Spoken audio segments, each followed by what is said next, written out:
Pendant plus de 2000 ans, son nom a résonné à travers le temps. Cléopâtre, la dernière pharaone d'Égypte, la reine dont la beauté et le pouvoir ont réécrit l'histoire. Mais son secret final, celui enterré avec elle dans la mort, est resté caché jusqu'à maintenant. Au plus profond des sables près d'Alexandrie, des scientifiques pensent avoir découvert bien plus qu'une tombe, quelque chose qui défie l'explication et glace ceux qui l'ont vu. Qu'ont-ils vraiment trouvé dans le lieu de repos de Cléopâtre? Et pourquoi le monde a-t-il soudain peur de l'ouvrir? Légende contre paysage. Pendant plus de 2000 ans, la tombe de Cléopâtre s'est oscillée entre faits et fables, des fragments de rumeurs cousus à des bribes de pierre. Sa mort en 30 avenue Jésus-Christ a clos un chapitre de la taille d'un empire. La chute de la lignée ptolémaïque, la fin de l'indépendance de l'Égypte et l'aube romaine. Les auteurs anciens, Plutarque, Suétone, nous ont offert un rideau tragique. Antoine, vaincu, se jette sur son épée. Cléopâtre suit, dit la légende, par morsure d'aspic, une reine réclamant la divinité dans son dernier souffle. Octavien, bientôt Auguste, aurait accordé aux amants une sépulture commune, digne de leur rang. Leurs morts sont documentés. Leur lieu de repos ne l'est pas. Des indices pointent vers Isis.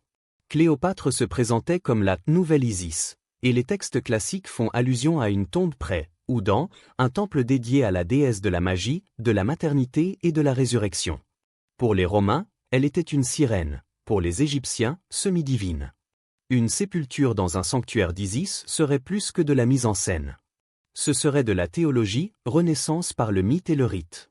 Mais Alexandrie, la scène de la reine, n'a pas tenu en place.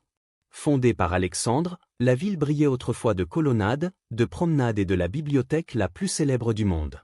Cléopâtre régnait depuis l'île d'Antirodo dans un port étincelant comme du cuivre martelé. Là, elle courtisait des alliés, complotait, et beaucoup le croient mourut. La nature a effacé les preuves. Tremblements de terre, tempêtes et affaissements ont poussé des quartiers entiers sous l'eau. Des palais ont coulé. Des chaussées se sont brisées. Des temples ont glissé sous 5 mètres d'eau de mer et des siècles de limon. La salle du trône d'une civilisation est devenue un archive noyé. L'archéologie pourchassait une cible mouvante. Les côtes se déformaient, les repères étaient renommés, les cartes se contredisaient. Chaque expédition luttait contre 2 millénaires de distorsion. Puis, un tournant, les plongées de l'archéologue marin français Franck Gaudiot à la fin du XXe siècle. Le sonar a tracé des avenues de colonnes, les caméras ont révélé des sphinx et des linteaux gravés de hiéroglyphes. Des pièces portant le profil de Cléopâtre ont émergé du fond marin, preuve que sa ville n'était pas une légende, mais une réalité submergée. Les découvertes sous-marines ont esquissé l'empreinte de sa vie. Elles n'ont pas révélé l'adresse de sa mort. Au début du nouveau millénaire, on a commencé à envisager une théorie différente. Si les prêtres avaient prévu des tempêtes, politiques et naturelles, peut-être avaient-ils déplacé la reine vers l'intérieur des terres, loin de la capitale romaine et des ravages des marées. L'aiguille magnétique pointait vers Taposiri Mania, un site de temple et de tombe à l'ouest d'Alexandrie. Cet endroit s'appelle littéralement la Grande Tombe d'Osiris. L'opinion dominante pensait autrement. Les dieux vivaient dans les temples, pas les rois, les morts royaux étaient envoyés dans des vallées ou des pyramides, pas dans des sanctuaires. Mais Cléopâtre n'était pas une reine ordinaire. Si elle était Isis de son vivant, ne choisirait-elle pas la maison d'Isis dans l'au-delà et reposer à côté de son Osiris, Antoine? La quête ici est passée de la terre excavée aux significations symboliques. L'identité de la reine est devenue l'indice unique. La reine qui gérait exquisément son image publique pourrait bien avoir scénarisé sa sépulture avec la même intention. Une tombe qui soit théâtre, théologie et déclaration en un seul. 2 millénaires plus tard, les instruments ont commencé à décoder ce que les scribes avaient laissé implicite. Sous les pylônes détériorés, les scans du sol indiquaient une forme trop régulière pour être naturelle. Les pièces, statues et inscriptions, bien que silencieuses, parlaient d'un nom de manière répétée et insistante, Isis. Le mythe semblait prendre vie. Le paysage commençait à converser avec l'homme. Et à l'endroit où le désert s'arrête et où souffle le vent salé, Taposiri Mania s'éveillait, sable couvrant des indices de route, la clameur de murs réclamant une nouvelle vie et une formation dans la roche qui n'était pas due au hasard. Le dernier secret de la reine semblait plus proche non pas à cause d'un trésor unique, mais parce que l'endroit agissait enfin comme un conte qu'elle aurait narré, stratifié, symbolique et intentionnel. La tombe de Cléopâtre n'a jamais été une recherche de simples cartes, c'était aussi une histoire de sa vie. Découvrez le dernier récit de la femme, et sa pierre pourrait être trouvée. À Taposiri Mania, l'histoire devenait plus claire. Quelque chose d'artificiel descendait sous le temple comme une signature imperméable aux marées. La carte se transformait en portail. Et quand cette porte a enfin révélé sa première ligne, ce n'était pas de l'encre ou de l'or, c'était du mythe caché dans la pierre. Taposirimania. Pendant des décennies, Taposirimania ressemblait à une ruine blanchie par le soleil de Plu, un temple à 45 km au sud-ouest d'Alexandrie dont la grandeur s'était effondrée dans le sable. Son nom, Grande Tombe d'Osiris, était traité comme une métaphore. Les temples étaient des moteurs rituels, pas des caveaux royaux. Quelques colonnes, des reliefs brisés, des dunes mouvantes, cataloguez-le et passez à autre chose. Sauf que Taposiri refusait d'être seulement une coquille vide.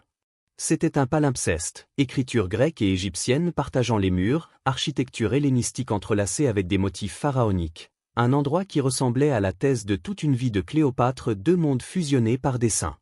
En 2005, l'archéologue dominicaine Dr Kathleen Martinez est arrivée avec une hypothèse basée moins sur le trésor que sur la logique. Cléopâtre incarnait Isis visuellement, politiquement et religieusement. Le mythe d'Isis est la résurrection par dévotion. Rassembler Osiris dispersé, le reconstituer, engendrer le renouveau. Si Cléopâtre a écrit son acte final, pourquoi serait-elle enterrée comme un Ptolémée ordinaire? Pourquoi ne pas scénariser une sépulture qui reflète la déesse, dans un temple dédié à Isis, au sein d'un sanctuaire nommé pour Osiris? Les sceptiques l'ont écarté. Les fouilles précédentes n'avaient rien donné. Aucun texte ne nomme le temple comme une sépulture royale. Le site semblait trop modeste pour une reine. Pourtant, Martinez voyait une continuité là où d'autres voyaient des débris. Des inscriptions bilingues correspondaient à la diplomatie culturelle de Cléopâtre. Des hybrides architecturaux reflétaient l'identité de sa dynastie. Elle a commencé à creuser, lentement, méthodiquement, comme si elle lisait en braille. Les saisons ont passé. Des puits sont apparus, un nid d'abeilles sous les dalles. Des passages étroits descendaient dans le calcaire. De ces profondeurs sont venues des statues ptolémaïques, l'une probablement Ptolémée XII, le père de Cléopâtre, et des pièces portant le profil incontestable de la reine. Le plan du temple commençait à ressembler à un argument, invocation répétée à Isis et Osiris, relief d'offrande par une femme dont la géométrie faciale évoquait les bustes connus de Cléopâtre, phrases sur l'union éternelle gravées comme des refrains. La signification des motifs l'emportait sur celle des pierres précieuses. Si c'était une pièce de théâtre, les acteurs changeaient constamment de rôle, identité, réincarnation, couple divin. Pourtant, l'élément le plus frappant, une chambre royale, restait muet. Les tunnels latéraux scellés, les galeries bloquées par des débris, et les rumeurs locales sur les « gardiens » qui ne dorment jamais, pointaient tous vers quelque chose d'enterré qui était protégé. En 2022, l'équipe a utilisé le radar de pénétration du sol. L'image sur l'écran a révélé une surprise. Un tunnel souterrain de plus de 1300 mètres de long, absolument droit à travers la roche, ses dimensions rappelant les aqueducs grecs, mais situé au milieu du sanctuaire égyptien. C'était une contradiction structurelle, et exactement dans le style de Cléopâtre. L'alignement du tunnel correspondait à celui de l'ancienne côte, comme s'il reliait la capitale submergée de sa vie à une théologie cachée de sa mort. Parmi les premiers vestiges facilement accessibles, céramique, statuettes d'Isis brisées, pièces, et l'odeur lourde de momification dans la pierre, résine et bitume. Plus on descendait, plus le site semblait intentionnel. Les ingénieurs mesuraient la géométrie, la contrainte des arches uniformément distribuées, la courbe harmonique accordée comme un instrument. La fonction était la stabilité, la signification était la résonance. Un passage destiné à être parcouru, chanté et cru. Les débats ont fleuri. Était-ce un chemin cérémoniel, rite de renouveau enacté dans une épine cachée? Une alimentation en eau? Un piège? Martinez poursuivait l'histoire, un passage entre les mondes, un sous-texte littéral pour la dernière revendication de Cléopâtre, Isis aux côtés d'Osiris, femme aux côtés de l'aimé, mortel aux côtés du mythe. Les instruments indiquaient ensuite une zone vide, une cavité couverte de pierres brûlées qui était autrefois du calcaire incandescent. Un « stop » physique là où l'histoire continuait à dire « allez ». Taposirimania cessait d'être un fond. C'était une conspiration qui correspondait à la syntaxe de Cléopâtre, hybride, dramatisée, divine, exacte. Et comme tout grand plan, elle gardait la révélation pour la fin. Le sanctuaire avait présenté son terrain. Le passage était l'indice. Ce qui suivait serait soit la preuve, soit l'alerte. Parce qu'au-delà de ce seuil calciné, le site cessait de raconter une histoire et commençait à garder un secret. Le tunnel impossible. Les tracés radars ressemblaient à de la musique, net, répétitif, impossible régulier. Un couloir de 1300 mètres sous Taposiri Mania, 2 mètres de haut, taillé droit comme une flèche à travers le calcaire, son arche proportionnée comme un aqueduc grec mais scellé dans un temple égyptien. Aucun précédent ptolémaïque ne correspondait à son échelle ou à sa rigueur. Les ingénieurs l'appelaient un paradoxe, les archéologues un miracle. L'équipe l'appelait ce qu'il semblait être, le tunnel impossible. Y accéder était un travail physique. La chaleur dépassait les 38 degrés Celsius, la poussière transformait la respiration en grattement. Les forages rencontraient une couche de pierre noircie. Pas une tache minérale, une brûlure. Des marques circulaires. Comme un passage fermé par le feu. Quand le dernier bouchon a craqué, le tunnel a exhalé un souffle stale et frais de l'air qui n'avait pas bougé depuis avant Jésus-Christ. Des cristaux de sel scintillaient comme du givre sur les murs. Les lampes distinguaient 2 littératies jumelles, hiéroglyphes et sigles grecs, un vocabulaire de sanctuaire. À l'intérieur, le monde basculait. Des sections étaient immergées jusqu'aux genoux dans une eau minérale miroitante vert-argent. Les boussoles tournaient, les LED clignotaient, les batteries se vidaient trop vite. Les trouvailles étaient petites mais éloquentes, dispersion de pièces, éclats de poterie, et miniatures d'Isis serrant des anx. Pas de sépulture ici. Une intention. La cartographie a apporté le premier choc d'intellect, le plafond décrivait une courbe harmonique qui égalisait la charge et portait le son. Murmurez et vous vous entendez revenir 30 mètres plus loin, plus riche. Le tunnel était à la fois structure et instrument, un rite acoustique, une physique de la prière. Chantez ici, et la pierre répond. La thèse de Martinez se resserrait, une artère cérémonielle accordée pour porter l'invocation Isis, Osiris, renouveau vers quelque chose de gardé plus loin. La terre avait d'autres plans. Des séismes anciens avaient rongé des fissures dans le calcaire. Les capteurs bipaient des microdéplacements. Une fois, un alcôve latéral s'est effondré dans un soupir de poudre et de roche, ensevelissant les outils là où ils étaient tombés. 2 fois, l'équipe a fui au doux frémissement d'un tremblement imminent. Pourtant, ils avançaient. Cléopâtre a attendu 2000 ans, plaisantait Martinez, sèchement. Nous pouvons risquer 10 minutes de plus. Après 1 kilomètre, le tunnel s'élargissait en une grande salle. Les murs n'étaient pas vieux et noirs, ils étaient polis par la chaleur, et certaines parties devenaient vitreuses. Les instruments détectaient de la chaleur là où il devrait y avoir du froid. Sur la pierre noire couverte de suie, des avertissements gravés, passage du renouveau. Ceux qui dorment en dessous ne doivent pas être réveillés. Le tunnel se terminait par une barrière qui semblait technologique, granit mélangé à du plomb, joint fermé, non par du mortier mais par fusion. La surface brillait de la même manière, indiquant qu'elle avait été soumise à une température très élevée.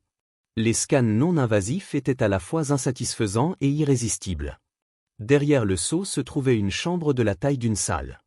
Dans le vide, 2 masses parallèles denses, de taille humaine, et une 3e masse plus petite montrant un magnétisme résiduel. Les données ressemblaient à une confession avec une ligne noircie. L'équipe s'est retirée.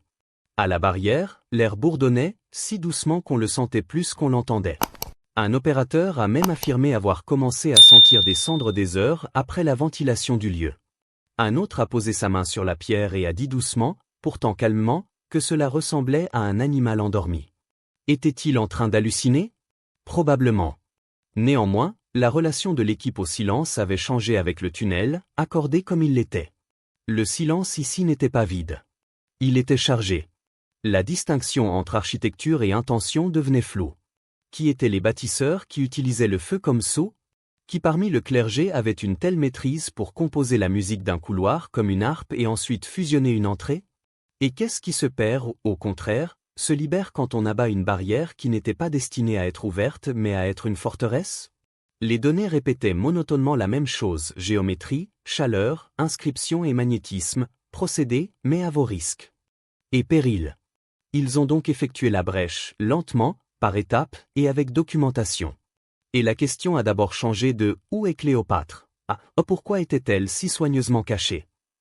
La réponse attendait au-delà de la pierre soudée, et elle ne murmurait pas, elle pulsait. Le couloir d'Osiris.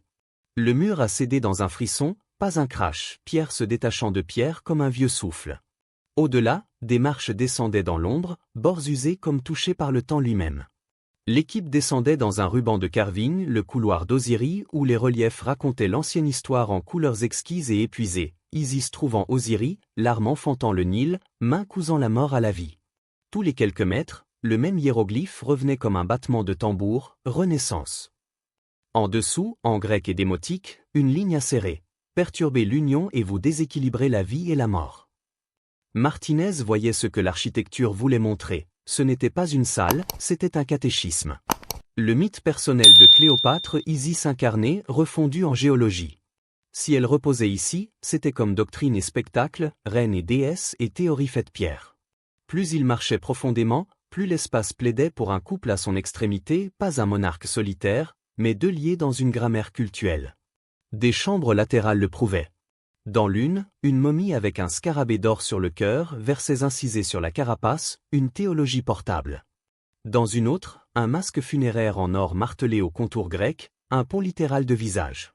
Des pièces frappées du profil de Cléopâtre scintillaient dans la poussière. Des fragments de vases canopes en albâtre suggéraient une haute cérémonie. Partout, l'image rémanente de la reine en métal et en phrase. Puis l'air s'est retourné contre eux. Les ouvriers toussaient et pleuraient en minutes, les masques aidaient peu. Les instruments captaient une vibration basse et régulière, trop ordonnée pour des tectoniques aléatoires, trop lente pour une machinerie. Des géophones posés sur le sol lisaient un cycle de 42 secondes, microphone sismique traduisant la roche en peau. Pas de séisme dans les registres nationaux. Le son venait d'en dessous de la dalle. Sous l'un des panneaux, un relief transformait la métaphore en concret, deux personnes debout, l'une avec un uru, l'autre avec du laurier. La lecture fière, celle qui va avec Isis. Celui qui fut tué par l'épée. Un serpent entrelacé avec le signe de l'infini sous leurs pieds. Le couloir murmurait silencieusement leurs noms, Cléopâtre et Antoine, la déesse et le général, épitomés en langage et pierre. Partiellement, les explications s'effondraient. Hydrogéologie? Acoustique rituelle? Ventilation ancienne? Aucune ne pouvait expliquer l'immuable et la façon dont la fréquence montait quand les outils frappaient les murs comme si le contact réveillait quelque chose de minuscule dans la roche. Puis la métallurgie est venue. Plomb et mercure apparaissaient comme des veines fines comme des cheveux filés à travers le plâtre. Certaines parties du sol étaient lissées par la chaleur. Dans les cosmologies passées, le mercure était le sang des dieux et le scellant des âmes.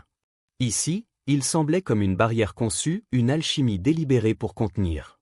Le couloir faisait un dernier argument, ce n'était pas juste une précaution contre les voleurs. C'était une continment. Interdiction en deux langues. Métaux dangereux. Pierres blistrées par la chaleur. Une pulsation qui n'était pas un séisme. Tout cela impliquait un but, gardez-le dedans, ne le laissez pas sortir. Martinez s'est arrêté à la dernière porte, ses surfaces affûtées par des siècles de feu et a hésité. Le lieu avait raconté des histoires en passage, maintenant c'était la fin de chapitre. Le ministère a pris le relais, cordes, soldats, radio morte. Préservation était le mot officiel, malaise était celui ressenti. Cependant, les scans révélaient ce que les archéologues anticipent et craignent à la fois, deux corps de forme humaine sur des bières, un troisième, un petit objet cylindrique entre eux, très chaud au magnétomètre. Le couloir les avait transportés de la fable à la physicalité, Isis et Osiris au plomb et granit. Ainsi, il leur présentait un choix avec un soupçon de destin, interprété ou intrusé. Ils ont fait le catalogage. Ils avaient les arguments. Ils ont décidé de la coupe. L'histoire, toujours l'animal attendant, se tenait à la porte. Et quand la pierre a enfin pivoté loin du silence, ce qui attendait n'était pas un sarcophage, c'était un problème. L'avertissement des amants. Cela a commencé par la beauté. Dans la première voûte au-delà du couloir, un relief gravé sur de l'obsidienne, poli comme la nuit, a arrêté la pièce. Isis et Osiris entrelacés sous les étoiles, non dans la passion mais dans l'équilibre, le toucher comme architecture. En dessous, gravé en écriture entrelacée, la ligne qui résonnerait dans chaque décision ensuite, ne perturbez pas les amants qui dorment en silence. Leur lien préserve l'équilibre. Au début, liturgie. Puis, partout, la même phrase incisée sur des linteaux, brûlée dans le mortier, griffonnée le long de la base des colonnes comme si un cœur de main avait essayé de la dire assez fort pour être obéi. Une petite tablette d'or gisait près, ses bords déformés comme de la cire de bougie, lettres nettes dans la brûlure, Cléopâtre Théa Philopator et Marcus Antonius, en grec koiné et latin. Deux mondes nommés en un souffle. L'artefact était moins une preuve qu'une proclamation, c'était leur place, et le feu qui avait embrassé la tablette n'avait pas été symbolique. Les analyses de labo trouveraient plus tard de la magnétite, du titane et du verre volcanique fusionnés à sa base. La chaleur avait fait partie du rituel ici, pas un accident. La dernière barrière correspondait à la gravité de l'histoire, un mur de granit et de plomb, fusionné sans joint. Pas de joint, pas de ciseaux, seulement une face lisse comme du verre qui avait coulé à 1000 degrés. Le long, l'avertissement revenait, creusé profondément comme une supplication, ne laissez pas les dormeurs se lever. Le malaise s'épaississait en rationnel. Ce n'était pas conçu pour empêcher les gens d'entrer, c'était construit pour retenir quelque chose dedans. Métaux toxiques comme scellant, feu comme soudure, avertissement comme contrat. Même l'iconographie commençait à ressembler à de l'ingénierie. L'équilibre doit tenir. Perturbez-le, et ce qui est contenu bougera. Une inscription supplémentaire, nichée bas sous une couture fondue, coupait la métaphore avec la prophétie. Deux figures s'agenouillent devant des dieux. La légende dit, brisée mais lisible. Quand l'amour défie la mort, le monde tremblera. Poésie, oui. Aussi thèse, l'union ici n'était pas purement sentimentale, elle était fonctionnelle, cosmologique. Séparez-les, ou même exposez-les simplement, et quelque chose de plus grand que le chagrin pourrait bouger. L'autorité a saisi l'implication. Le site était sous une couverture luxueuse, présence militaire autour, drones volants, communication strictement contrôlée. La justification du ministère était « préservation ». L'existence de l'équipe était un mélange de satisfaction de la curiosité, devoir, et dissimulation de la peur. L'infrarouge a traversé la face fondue et fourni une forme nette, deux figures de taille humaine sur des plateformes. Adjacentes, entre elles, un troisième objet, cylindrique, avec une signature magnétique particulière. Chaque branche de la science sur le site offrait un avertissement dans ces mots. Épigraphie, ne perturbez pas. Science des matériaux, ne pénétrez pas un seau plomb-mercure-granit sans préparation complète. Étude rituelle, le couple est un système, ne le brisez pas. Pourtant, l'histoire accorde des exceptions seulement à ceux qui osent les créer. La porte était une réalité. Tout comme l'opportunité derrière. Ils ont organisé l'opération comme si le site était une zone de catastrophe nucléaire, abri à pression négative, combinaison filtrée, levage par étapes, procédures écrites comme si elles étaient exécutées. Les dernières heures avant la brèche semblaient étirées, les tweets des oiseaux dehors le temple sonnant insupportablement vivants. Aucun membre de l'équipe n'était superstitieux. Tout le monde pensait aux erreurs. La distinction semblait être juste une question de théorie quand le premier micro-carottage a été foré, et la pierre a laissé échapper un souffle aussi chaud qu'une main. Mais les reliefs étaient encore là, les derniers aperçus en pierre, ne réveillez pas ce que nous avons endormi, notre fusion garde les plateaux équilibrés. Les anciens étaient bruyants, les modernes seraient silencieux et utiliseraient une clé à molette à la place. Déverrouiller, c'est prendre un avenir au lieu d'un avertissement. Ce qui a filtré avec ce premier souffle n'était pas du mythe, c'était de la chimie. Le sarcophage noir. Le cœur de la chambre était un monolithe de nuit, un sarcophage taillé dans du granit noir comme la poix si polie qu'il avalait la lumière des lampes. Pas de cartouches. Pas de scène. Pas de ligne de joint. 9 pieds de long, pesant des tonnes, centré sur une plateforme gravée de cercles concentriques calcinés, comme un œil qui avait fixé à travers la chaleur. Les instruments lisaient une anomalie stable. La pièce était à 22 degrés Celsius. Le sarcophage tenait à 29 degrés Celsius, imperturbable jour après jour. Les appareils octaient en s'approchant, barres de batterie tombaient, capteurs vacillaient comme si la pierre n'aimait pas les témoins. Les spectrographes haussaient un sourcil, magnétite et titane en concentration rare pour les carrières égyptiennes, signatures isotopiques pointant vers une pierre voyageuse, peut-être volcanique. Les problèmes se multipliaient. Comment a-t-il été déplacé, taillé et fini avec une telle intolérance à l'erreur? Pourquoi la chaleur persistante? Pourquoi la plateforme calcinée? L'hydraulique a fait ce que les leviers ne pouvaient pas. 8 heures de microlevage ont taquiné un couvercle qui n'était pas évident jusqu'à ce qu'il cède. L'air qui a glissé dehors était dense et sucré métallique, mercure et résine, sentant moins la pourriture que la pharmacie. À l'intérieur, 2 corps, enveloppés et intacts. L'homme, grand, robuste, ligne de crâne romaine, une cicatrice de côte guérie ou une épée aurait pu finir une vie. La femme, plus petite, l'industète d'or faible, reconstruction faciale correspondant plus tard à chaque ratio publié, pommettes, yeux, bouche au buste survivant de Cléopâtre. Entre eux, un cylindre de bronze de la taille d'un avant-bras, pas de joint, pas de charnière, sa peau filmée d'alots minéraux. Symbole sur le cylindre mélangeait caractères grecs avec des glyphes inconnus, motifs plus mathématiques que linguistiques. Les rayons X montraient 3 formes organiques suspendues dans une matrice claire. Au fil des heures, ces formes bougeaient imperceptiblement, position, densité, température, comme un animal endormi s'ajustant dans du gel. Les techniciens fronçaient les sourcils et recalibraient. Le mouvement persistait. Puis l'équipe a commencé à tousser. Yeux brûlants. Tête martelée. L'un s'est effondré. Filtre chargé dans les masques, alarme bipait, protocole devenait rigide. Les échantillons d'air racontaient l'histoire, vapeur de mercure élevée, particules d'arsenic et de cinabre présentes. Conservateur, poison, agent rituel historique en recette, létaux en dose. Le sarcophage avait été chargé comme un piège ou un coffre, son atmosphère un dissuasif que le temps n'avait pas désarmé. Le cylindre a été mis en quarantaine au Caire pour des études supplémentaires. IRM et scan neutrons révélaient plus de paradoxes, pulses électriques faibles émanant de l'intérieur et fluctuations de chaleur rythmiques ressemblant à une courbe métabolique. Un bourdonnement réel et mesurable était enregistré par les microphones au bord de l'audition. Les labs ont fait une pause pour améliorer les installations de confinement. La présence de l'artefact commençait à être ressentie comme quelque chose d'actif, pas juste préservé. La sécurité a été installée autour du temple, soldats aux portes, brouilleurs de signaux bourdonnants, et un message fade sur « suspension temporaire pour sécurité » circulant. Dans un cercle plus restreint de clearance, les rumeurs se transformaient en hypothèses. Était-ce le cylindre un dispositif funéraire avancé, organisme vivant enterré dans un milieu cristallin? Un archive de pathogènes? Une sorte de Tchengin? Cléopâtre, après tout, était notoire pour la pharmacologie, poison et antidote comme politique. Dr Martinez a fait une dernière déclaration publique, un épitaphe pour la certitude, Cléopâtre pensait à la mort comme à une porte, pas une fin. Ce que nous avons trouvé pourrait être la preuve qu'elle avait raison. Puis silence, sa recherche était scellée sur le terrain par la même raison qui scellait la tombe. Les données continuaient à agir bizarrement. Les cartes thermiques autour du cylindre montraient de petites vagues, les magnétomètres détectaient des pulses qui se synchronisaient mal, mais en même temps de manière belle avec les battements de cœur du personnel debout un peu trop près. L'objet semblait prendre le contrôle de la biologie, comme un tambour peut produire un bourdonnement dans une cage thoracique. Plus le blindage était appliqué, moins la synchronisation était observée. Cependant, relâcher le blindage la ramenait.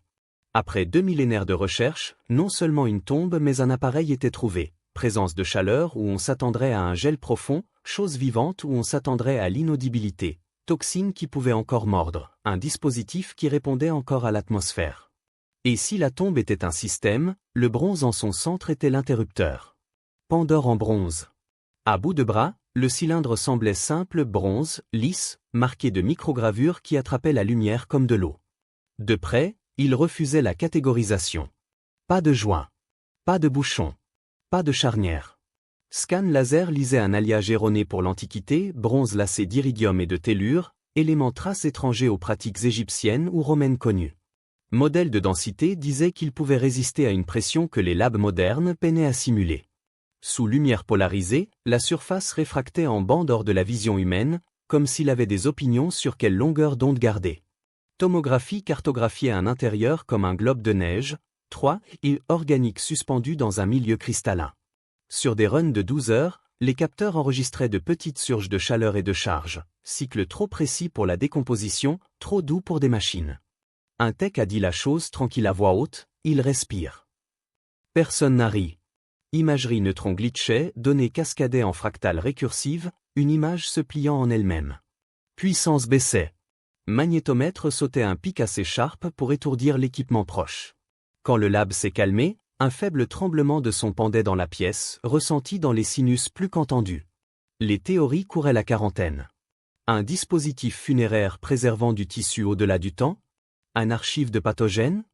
Un reliquaire des « essences » dans le langage des rites? Des textes de la basse époque égyptienne mentionnent des « gardiens sans souffle » scellés pour protéger les sanctuaires. Si Cléopâtre a écrit sa fin comme Isis, peut-être a-t-elle aussi semé une assurance, renaissance dans un pot, vengeance dans un siffet. Les preuves de terrain penchaient plus sombres.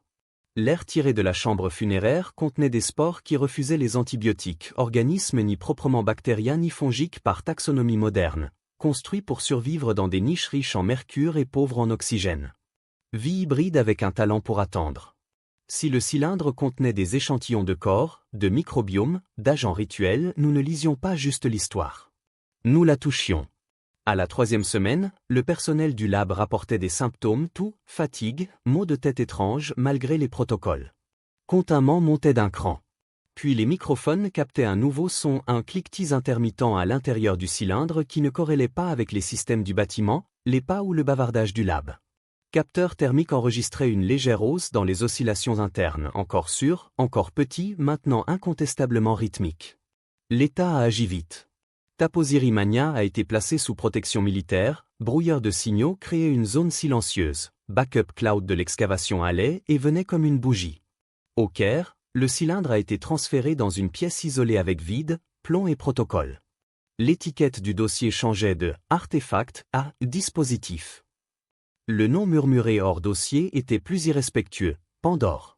Avant que la ligne ne soit coupée, un morceau du dernier rapport de Martinez est devenu public. Le cylindre n'est pas inerte. Il réagit à l'observation. Ses pulses se synchronisent avec les rythmes d'organismes vivants proches. Les anciens l'appelaient le cœur d'Isis. Je pense que c'est littéralement vrai. La phrase a circulé dans le monde parce qu'elle était choquante et parce qu'elle correspondait aux données. Les hypothèses devenaient des contours. Certains posaient des fantasmes célestes, pulses culminant avec les cycles lunaires. D'autres référaient à la science de la synchronisation, deux oscillateurs ayant la même fréquence quand assez proches. Quelques voix plus calmes posaient une question plus étroite. Qu'est-ce que le dispositif avait besoin pour garder l'équilibre que la tombe mourrait plus tard pour protéger? Et étions-nous déjà, par nos mesures, en train de lui accorder ce qu'il voulait? Les moniteurs révélaient un motif. Même sous blindage, ces basses thermiques et EM capturaient encore le son de la pièce, montant quand le personnel était là, s'égalant quand la zone était vide. C'était une ombre des gens, un métronome qui choisissait ses joueurs. Si Cléopâtre l'a créée, par commission si ce n'est par main, alors elle n'a pas seulement fait la ville-cercueil mais aussi une interface. Si la tombe de Cléopâtre a enfin été trouvée, elle pourrait réécrire plus que l'histoire, elle pourrait redéfinir comment nous gérons le passé lui-même. La science doit-elle avancer ou reculer? Likez, commentez et abonnez-vous si vous voulez la partie 2 de cette investigation. Et regardez la prochaine vidéo sur votre écran pour un autre mystère ancien qui refuse de rester enterré.